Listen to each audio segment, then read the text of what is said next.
नमस्कार, बहुत स्वागत है आपका न्यूज 18 के डिजिटल प्लेटफॉर्म पर। मैं हूं आपके साथ अंशिका पाठक।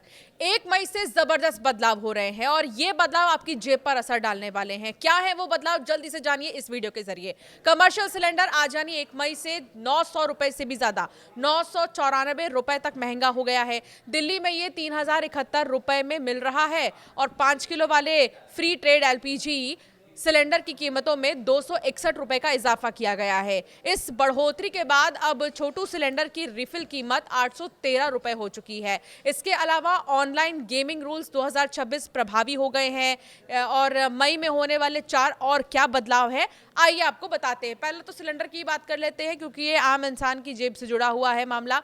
और उससे भी बड़ी बात आपको ये बता देते हैं कि चाहे केटरिंग हो, चाहे फैमिली डिनर के लिए आप कहीं बाहर जा रहे हो या आप डेट पर अगर जा रहे हैं तो अपनी जेब को थोड़ा सा टाइट रखिएगा क्योंकि पैसे ज़्यादा खर्च हो सकते हैं। कमर्शियल सिलेंडर 900 रुपए से ज़्यादा तक महंगा हो चुका है। तेल कंपनियों ने कमर्शियल गैस सिलेंडर 994 रुपए तक महंगा कर दिया। दिल्ली में इसकी कीमत 3071 हो चुकी है, पहले ये 2078 में मिल रही थी। असर क्या होगा? कमर्शियल सिलेंडर के दाम बढ़ने से रेस्टोरेंट मालिकों का खर्च बढ़ेगा। ऐसे में वो चाय, नाश्ते और थाली महंगी कर सकते हैं। यानी आज तक आप जो चाय 5 रुपए में पी रहे थे वो क्या पता 10 रुपए हो गई हो, अब 10 से सीधे 20 हो सकती है।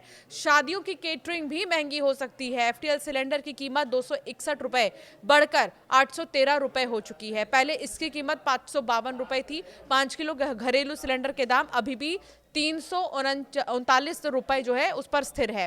फ्री ट्रेड की अगर बात करें तो सिलेंडर, एफटीएल सिलेंडर को छोटू सिलेंडर भी कहते हैं, जिसे कोई भी बिना एड्रेस प्रूफ के ले सकता है आधार कार्ड दिखाकर। इसका ज्यादातर इस्तेमाल जो है वो प्रवासी मजदूर करते हैं, छात्र करते हैं या छोटे दुकानदार करते हैं।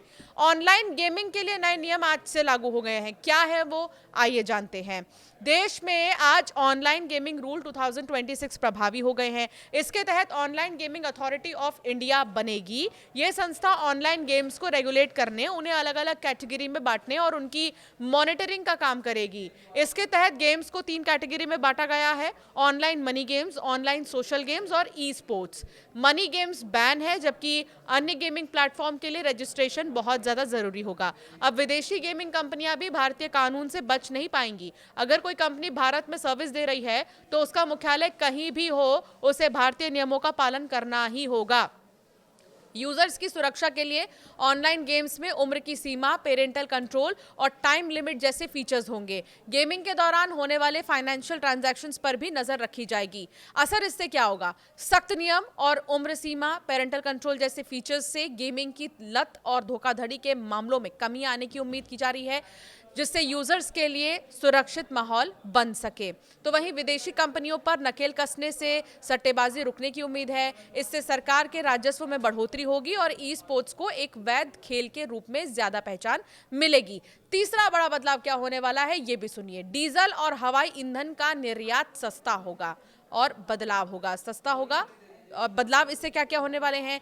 केंद्र सरकार ने 1 मई से अगले 15 दिन के लिए डीजल एक्सपोर्ट पर लगने वाली स्पेशल एडिशनल एक्साइज ड्यूटी घटाकर 23 रुपए प्रति लीटर कर दी है। अप्रैल में ये 55 रुपए थी। तो वहीं एटीएफ यानी कि हवाई ईंधन पर स्पेशल एडिशनल एक्साइज ड्यूटी घटाकर 33 प्रति लीटर कर दी गई है। अप्रैल में ये 42 रुपए थी। इसके अलावा पेट्रोलियम मंत्रालय ने ईंधन की परिभाषा बदलते हुए अब एटीएफ में सिंथेटिक फ्यूल की ब्लेंडिंग की अनुमति दे दी है। इससे असर क्या होगा? ड्यूटी कम होने से भारतीय रिफाइनिंग कंपनियों जैसे कि रिलायंस और नायरा को विदेशी बाजारों में ईंधन बेचना सस्ता पड़ेगा, जिससे उनके मुनाफे में सुधार हो सकता है। तो वहीं वित्त मंत्रालय ने साफ किया है कि घरेलू खपत के लिए पेट्रोल डीजल पर एक्साइज ड्यूटी में कोई बदलाव नहीं किया गया है, इसलिए आम जनता के लिए ईंधन की कीमतें स्थिर रहेंगी। एटीएफ में सिंथेटिक मिश्रण की अनुमति मिलने से एविएशन सेक्टर में पर्यावरण के अनुकूल और वैकल्पिक ईंधन के इस्तेमाल को बढ़ावा मिलेगा, जिससे इंडस्ट्री मानकों में स्पष्टता आएगी। चौथा क्या है बदलाव, वो अब आप सुनिए।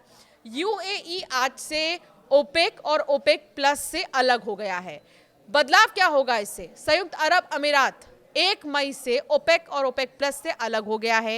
यह दुनिया का सबसे बड़ा तेल उत्पादक संगठन है जो ग्लोबल मार्केट में करीब 40 से 50% तेल सप्लाई को कंट्रोल करता है और प्रोडक्शन कोटा तय कर कीमतें तय करता है।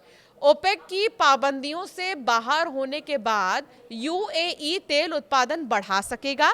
इससे वैश्विक बाजार में सप्लाई बढ़ेगी और कच्चे तेल की कीमतों में कमी आने की उम्मीद है। भारत जैसे तेल आयातक देशों को अपनी तेल आपूर्ति के स्रोतों में विविधता लाने का मौका भी मिलेगा। तो ये 4 अहम बदलाव हैं जो 1 मई से हो रहे हैं, जो आपको ध्यान में रखना बहुत ज़्यादा ज़रूरी है। अगर आप कहीं भी जा रहे हैं तो कुछ ना कुछ चेंजेस आप ज़रूर देखेंगे, और साथ ही आपकी राय क्या है इस पर हमें ज़रूर कमेंट कर बताएं।